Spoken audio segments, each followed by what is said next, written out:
تخيلوا معايا دابا حنا بنينا تيران واعر بزباله ديال الفلوس والجمهور مقتول. حتى ملي دخل بعدا السيلفي، ملي دخلتي السيلفي اش كتصور؟ صافي جوج تصاور صاه بركه، صورتي التيفو، صورتي تيران الجمهور، دا المقابله انوض اخويا شجع وانت مربع يدك. اش كتسنى؟ ناري الملال دير حركه المهم شجع. مقابله كامله الجمهور مربع يديه.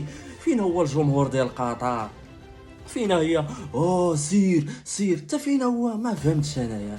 الا كان هذا هو الجمهور باش غادي نشجعوا المنتخب وغنديو كاس افريقيا زعما بلاش، بلا ما تدخلوا حبسوا داك التيران، سدوه فهمتي، سدوه وبقاو نظموا فيه المقابلات النهائيه ديال شي فرق من الدول الاخرى. زايدها الماكله ها كليتي ما تبقاش تلوح في الارض.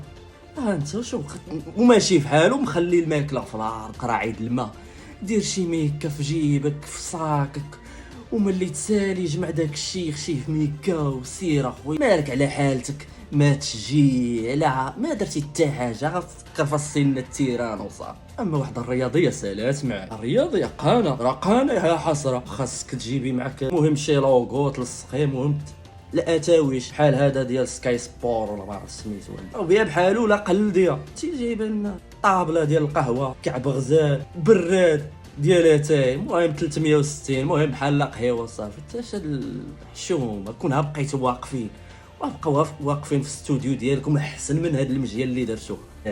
والله الا الفخصه معكم. واحد الجمهور ما قادر تيصبر، ما قادر تيصبر حتى يخرج، كيتعلق في الحيوطه. انا ما عارفش دابا واش الديفو من الجمهور ولا من المسيرين اللي زعما اللي مسؤولين على داك الملعب. انا ما فهمتش، انا صافي تقاضاو ليا.